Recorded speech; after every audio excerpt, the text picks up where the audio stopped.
Welcome to Face to Face. This is a show about change and what's next. It's a show that asks questions and peels back the layers of our average everyday experience and goes beyond scratching the surface. We interview people doing incredible things who are making a difference around the globe. Join me as we listen in and get one step closer to understanding that big ideas shared create collaboration. Collaboration can inspire community, and communities create social change. I'm David Peck, and this is Face to Face. So my next guest is a returning guest to Face to Face, and it was thrilled to have Fisher Stevens back on the show to talk about his new film, Palmer. I can't say it's a fun film, but it's a very entertaining film. It's a story that needs to be told, and I think you're gonna really enjoy it. Justin Timberlake, it's wonderful performances. Alicia Wainwright. I mean, you're gonna recognize a whole lot of people in this film. And what's so fun and cool and interesting about Fisher is, I mean, he really is all over the place, and I mean that in a really good way. I mean, actor, producer, director, the serious documentarian, The Cove, Before the Flood. I mean, Hackers. Come on, do you remember Hackers? Short Circuit. And how many do you watch The Blacklist? I mean, do I need to say anymore? So Fisher joined me again for a second interview. We had him on the show at TIFF, Toronto National Film Festival, a couple of years ago to talk about And We Go Green, a film that you definitely need to see, produced by Leonardo DiCaprio and others, about environmentally friendly, car racing. But I hope that's enough for you to check it out and look into it. And we had a wonderful conversation at the Royal York Hotel. And sadly, this time not so sadly, but we were face to face, not in the same room, but at least digitally hanging out together. And it was, it was wonderful to be back together to talk about, as I said, this new film, Palmer. It's a film about second chances, and it's about community. It really is a film about healing. I'm going to say healing through others. It's about relationships. It's about redemption. And wait do you see the performance of so many people in the film, but I'm just going to leave it there. You've got to check the film out for the performances. This is a very redemptive film, and it's kind of understated in a way because it's really taking on, in my opinion, some pretty important issues. We got issues about the institution. There's a political edge, which is really, like I said, understated. This is about gender norms and pushing back and going a little deeper. And like I said, it's about getting outside of as Fisher says, getting outside of your bubble and about those limitations that really hold us back. It's about systems and about labels and Fisher and I didn't have a ton of time together, but we were able to chat about some really interesting and also some fun stuff as well. And ultimately, I think once again, if you've been listening to me on Face to Face for a while, relationality and building relationships and community and those threads that hold us together, similarity through difference. These are the themes that are important to me. And honestly, Justin Timberlake's performance is astounding as well. So check it out. It's available pretty much everywhere. But Apple, actually, maybe it's only available on Apple Plus. There you go. So check it out, and I think you're going to really enjoy this film. And don't touch that dial. Coming right up, as I said, interview with Fisher Stevens. And if you are enjoying what we're doing here, subscribe to us on YouTube. Give us a like. They're so easy to do. And I would love for you to head to my website, davidpecklive.com, facetofacelive.ca, to learn more about what I'm doing, speaking, writing, and podcasting. This is, going to be about 545 interviews, I think, all in very soon. And, so socially mediate the heck out of not only this interview, but others as well. And if you like what we're doing, please leave us a review on iTunes. We would so appreciate it. That would mean the world to us, not only digitally, but it's going to help us, get word on the street. So there you have it. Palmer, it's a new film, Apple TV Plus. Check it out. And coming up right now, though, my interview with Fisher Stevens. Well, welcome to Face to Face. We're joined by a very special guest here with us today. We have Fisher Stevens here today to talk about his new film, Palmer, and it's a second appearance for Fisher on Face to Face, and we're thrilled to have him. Fisher, thank you for taking the time today. Thanks for having me back, David. I appreciate it. I wish I was back in that beautiful Royal York Hotel with you, but I forgot what a hotel looks like at this point. Yeah, isn't it wild? Isn't it wild? So what are you doing other than, making movies and doing press junkets these days to stay busy? Well, I'm actually acting on a TV show, but we wear face masks and shields between takes, and so yeah, it's.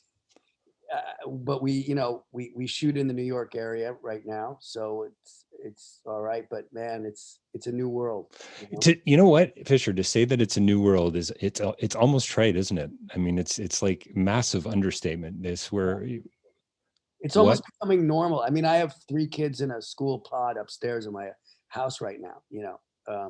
So Yeah, yeah, yeah.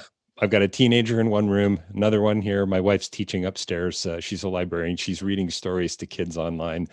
It's crazy talk. Well, hey, listen, congratulations on Palmer. I loved the film. It's beautiful. It's moving. It's a tearjerker, man. I had the tears. right, David? I did. I cried. Yeah. I'm admitting it on air. I cried. Good. Yeah, yeah. Were you going for that, Fisher? Is I was thinking of you when I that's right. get David face to face to cry. That guy needs a tear. He needs yeah, exactly. I did. I mean, it is moving. I mean, it was meant to be, an emotional film, an uplifting film, but an emotional film, I love the way, Fisher, you've taken what I would say is an incredibly important issue, a variety of issues, really, and you've humanized it in such a narrative way. I mean, it's the kind of film you could have made a doc about, and you've made many of those, as most of our listeners know, and congrats on those as well. But a narrative film, I think sometimes and I felt it was really understated as well, and really so beautiful and relational that it almost seems to me it could pack more of a punch, if that makes sense. Yeah. Oh, well, yeah.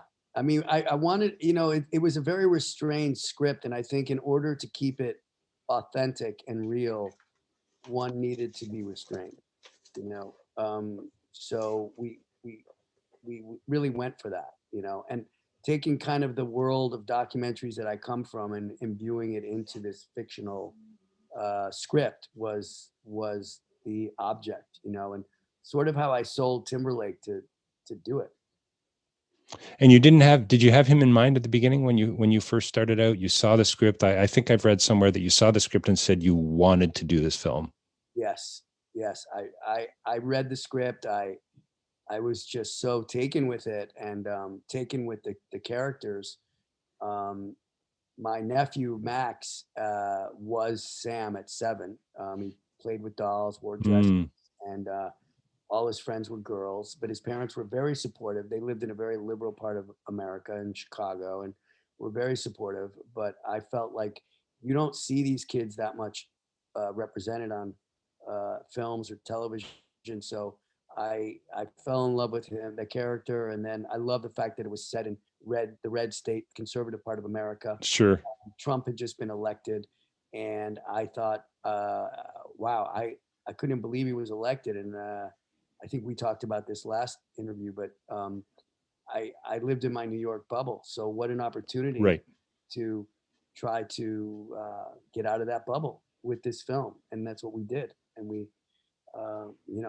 shot this film all on location in Louisiana, rural Louisiana. And I got to know and work with incredible people that I ended up admiring and really enjoying being with. And we didn't see eye to eye at all politically, but we saw eye to eye what it was like to be neighbors and partners in crime and making a movie. So good. Yeah, it's so good. I mean, it's part of what I love about, I think, Community, but it's what I love about filmmaking. That I don't know how you guys do it in a sense, that collaborative like nature working. Was it 25-day shoot, crazy budget, nowhere near enough money probably, and yet you pull it off. We did our best, and there is something to having limitations that can make interesting better. It forces you to find solutions, and often those solutions are better. So it pushes you. So limitations pushed you creatively in a sense. For sure. I mean, there's a moment in the movie that I knew if I had another 3 hours, uh, that scene would have been better. But Right. you can't have it all. When you're working on a budget like that, it must be hard too, as the director sitting back there, and you get so many talented people in this film. Wow. Like crazy performances, Fisher, that you pulled out of these folks. Just beautiful stuff. You must have been tempted at times to just go, can we just do another take? Because that one was really great. But like there must be a sense that you just get so pulled in. Yeah. Does that ever happen? Oh my God, it happened a lot. I mean, and I would do it sometimes, but then there were other times where you can't. You Right. just know if I'm doing another one now, it's gonna suffer on the back end of a scene I haven't even shot yet. Right. Which there were a lot of that. I mean, there were days we did 10 scenes in a day. We Wow. had and I had a restriction because I had a 7-year-old boy, so I only had a certain amount of hours to work with him, Oh, of course. and that made it even more of an obstacle and more difficult. Yeah, no kidding. Your establishing shot in the film, I don't know if that was written in the script or not, but I mean, it's just, for me, it was just stunning and set the tone. And, the two bridges and just so much going on symbolically and metaphorically and simply, really. But I love the structure of that, the institutional, like, sort of edge to that. And the pylons look to me like prison bars going in. I mean, That was, yeah, I mean, beautiful. yeah, great. No, that wasn't in the script. We knew we needed a dramatic opening, and it was in the script that he was on a bus, inside the bus, but Right. we because of technology, and because that the one good thing about doing low budget is you can do a drone shot, and in the old days I couldn't have done that shot because I would have needed a helicopter pilot, a special camera, and a special cameraman. Sure. So a drone, when we went over that bridge to go to work every day, which we did because some of us were based in New Orleans, I was like, man, we got to shoot on this bridge. This is it, man. This is the opening. This is coming in, just like a lot of us had to do from New Orleans. I mean, I also lived in Ponchatoula, which is a little town that we shot where the church was and the school was. Right. I had an apartment in that town, which is really cool. But yeah, that it's like, yeah, it was a beautiful, beautiful day. We were so lucky with the weather, and it worked out for the opening shot.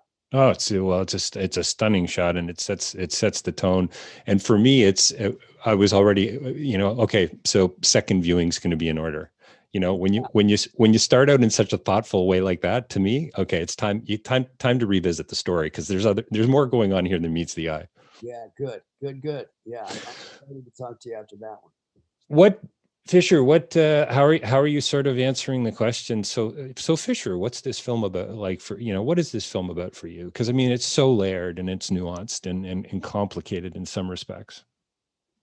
Yeah, I mean, it's really about, I guess, connection and finding, I mean, we use it on the poster because I said it and Justin said it so many times, but it is like, it's finding your family. It's finding in the most unlikely of places, and how much we really need as humans to connect, and how that makes us better people in a lot of ways.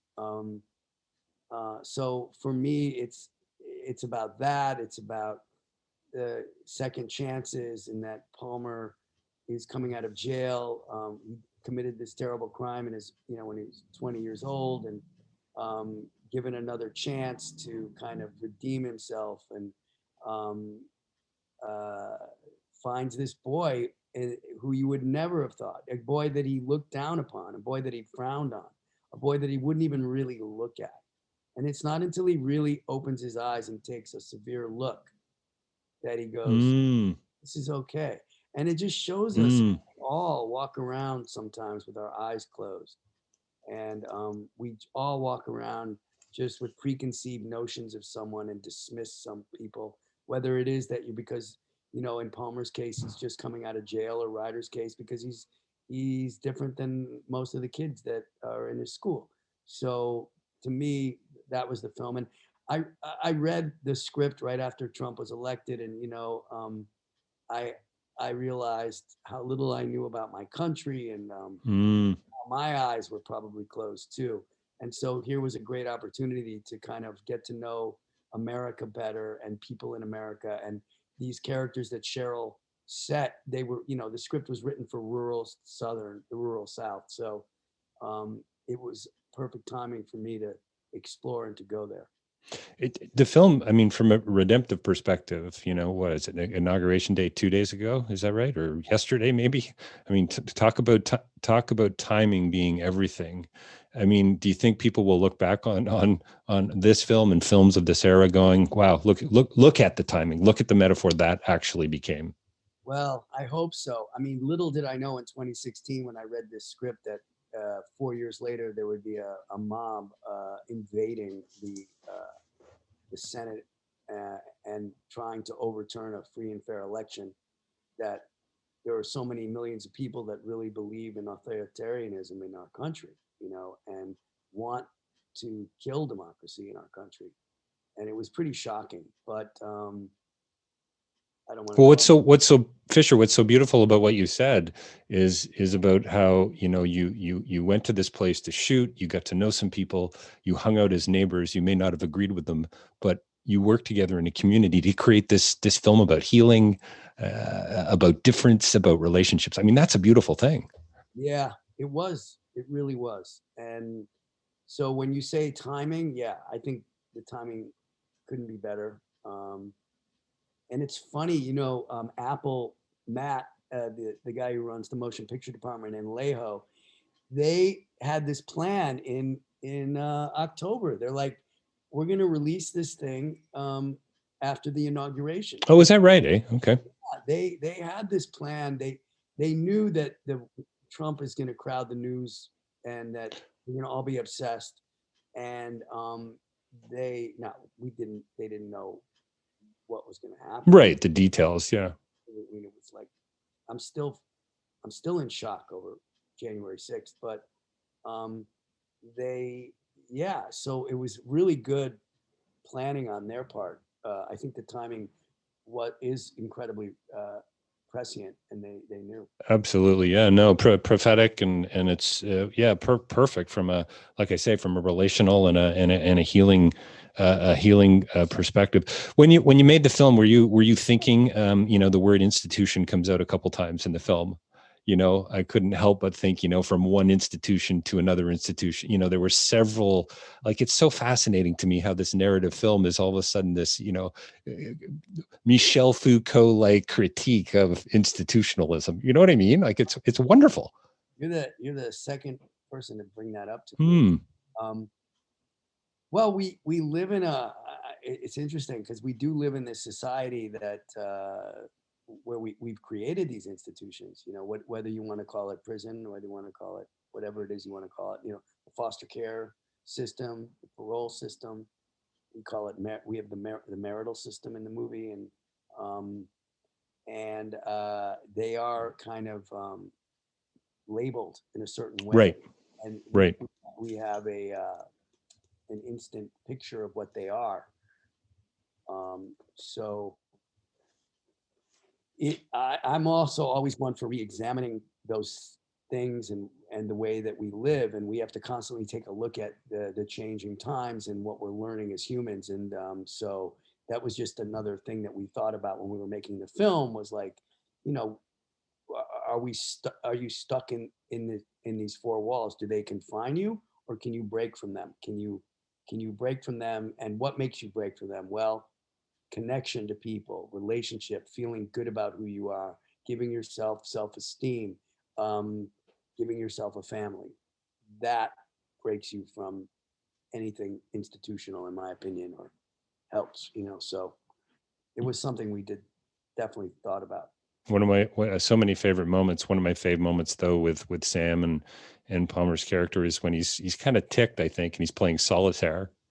And Sam says, "Can I play?" And he's like, "Yeah, no, it's just a game for one person. Like, what are you, nuts?" But it's so beautiful because you've just turned the whole thing on its head. That is the point. Yeah. We shouldn't be playing solitaire. And yes, we should be playing solitaire together, as crazy as that sounds. It's true. It's true. Yeah. And then obviously, like, cut to 2 weeks later, they're playing Go Fish or whatever, like they're playing together. So They're yeah. they're playing together. Yeah. No, it's a beautiful relationship, and I love the way it teases out. Are you the kind of guy who on Halloween was who you really wanted to be, as that sort of comes out in the film as well? For me at Halloween, always started to become like, once I started making a living as an actor and dressing up, it was like, I don't want to do this, man. You didn't need to do Halloween. No, I didn't. But no. But when I was younger, oh my God, I loved it. It's a big deal in my family, in my house, because I live in a neighborhood that where literally like up until COVID, it shut down, and there were Right. bands and people dressed up. They went all out, and my kids. I mean, I have young kids still. They just loved it. So it's a big deal. And for Sam, it was a big deal. For Ryder, we filmed. Literally, we're filming. I don't think we started filming, but he was with us during Halloween, and it was a big deal for Ryder to go and trick or treat and all that. So, he didn't dress as a flying princess though. I've always been fascinated by how big, I don't know what the dollars are, but Halloween is huge, right? And this idea that comes out in the film of you can be whoever you want to be. It's Right. pretty fascinating, right? And isn't that really what we're all looking for? Yeah. And that's why she says you don't just have to do it on Halloween. You could do it any day of the year. It's good. So yeah, I mean, but Halloween is massive. Yeah. Yeah. I was just remembering that we had to beg them to keep their Halloween in the elementary school, keep their Halloween decorations so we could put them up, because we shot it in November, but the Halloween scene, and oh my God, that was a nightmare. Anyway, I was just flashing. I was back in production mode for a second. Back in production mode. Sorry to do that to you. Yeah. Can you tell me a little bit about a couple of the scenes? There were several tears. You succeeded. Tears streaming down my cheeks. The I don't want to give too much away, but the car scene when Palmer's arrested, it's going to be a classic for sure. I think there's a couple other moments in the film as well. Can you talk about that? I mean, how do you set actors up for that? There's just everything's got to coalesce, it seems to me. Yeah. I mean, if you ask me the scariest day of the shoot, I would say it was that morning. Like, how are we going to get this whole day done? We in a big budget movie, those scenes would be shot in 2 days. Right. Because I mean, I was terrified, to be honest. We shot listed the hell out of it. My director of photography was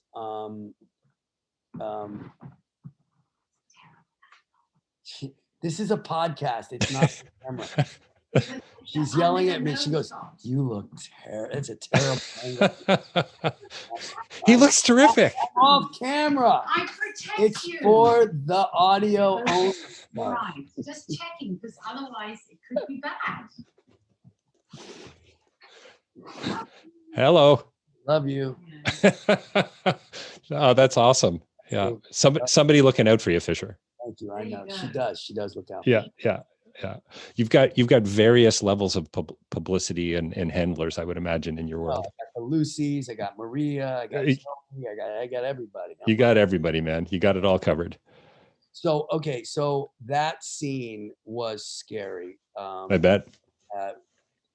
Tobias, the DP, had lit it for like the whole thing, and said, "We're gonna have this giant China ball, and the one expense you're gonna have to do in post is paint it out, because otherwise we cannot do this scene in one night. There's no way." So basically,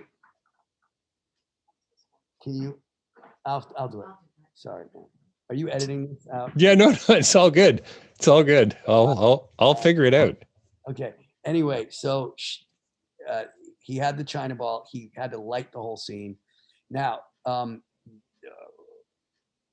Tobias and I had seen The Joker, and we decided we decided the best way and most economic way would be to do what we stole from Todd Phillips' that shot of Joaquin is in the car, in the police car driving away, and there's the reflections, and the camera's out there looking, and so we thought, let's bring the camera out even a little more so that we see Ryder coming at him. And Sure.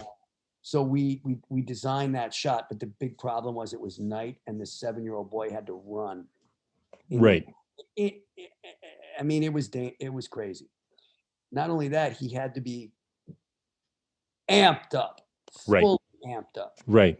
And I couldn't handle all this. There was so much going on.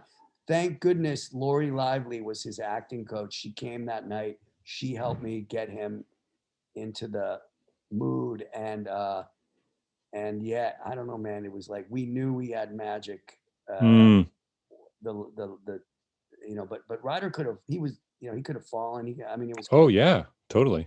No, it was. So you were terrified not only that you weren't going to get the shot, but you're talking about security problems and just safety issues. Yeah, people Yeah. getting hurt, and Yeah. the emotions were so high. You got Juno screaming, you got Ryder screaming, you got police, the cops, the actor. Oh cops, yeah, it's quite a scene. real cops, the actor cops. You got the whole thing. It was wild. It was wild. And it worked. Thank goodness it worked. Oh, it works. It works beautifully. It works beautifully. To say the film's a redemptive story is an understatement. As a documentarian, award-winning filmmaker, actor, I mean, you've been all over the place, man, creatively. As a filmmaker now, in this case, would you say narrative is kind of more your home? Filmmaking, doc filmmaking. Can you tell a better story here than there? It's a couple questions there, Fisher. I mean, I hope I can keep bopping back and forth. Nice. I'm making a documentary now, in the middle of it, and it's really hard. COVID is obviously a whole other element. Oh yeah, that makes it even more difficult. But you write these documentaries in the editing room, and it just takes so much time. The Palmer took so much time to get going, but once we shot it, we finished it in 18 weeks. We were ready to go. Wow. So they both have their pros. They both have their cons. I would love to do another fiction film after this, because this was just such a beautiful experience, and it's just so satisfying. So hopefully, I'll be back doing fiction, but I got to finish this doc first, and I'm acting on a TV series. So yeah, you're pretty busy. Plate's a little full right now, but I'm so happy to get this one out in the world and introduce people to Ryder. Oh, I think it's. Oh yeah, absolutely. I think it's. Man, boy, he's got a career if he wants it. It seems to me. Yeah. Well, he may decide at 10 that he wants to be a boxer. I don't know. That's right. He may follow in Justin's footsteps, right? Want to be who knows? Yeah. That's hilarious. Decide at 10. Yeah. A lot of kid actors decide, they just don't want to do it after a while. That's right. He has an incredible joy. He loves performing. This kid is a natural, obviously. So. Yeah, no, it just kind of oozes out. I love, Justin's performance. And again, I think, congratulations to you on the film, and I loved it. And I hope everybody gets to see it, man, because I think it's one of those rare opportunities where you're pulled in, you're entertained, you're moved, but you're also handling a pretty delicate situation. I love the scene where Shelley is clearly a bit of a mess and says something about, you think you're better than me. And he goes, no, you know what?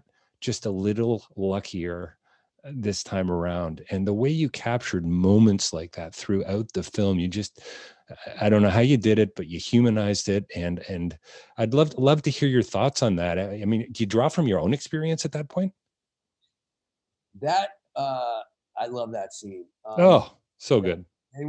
We rehearsed the hell out of that scene.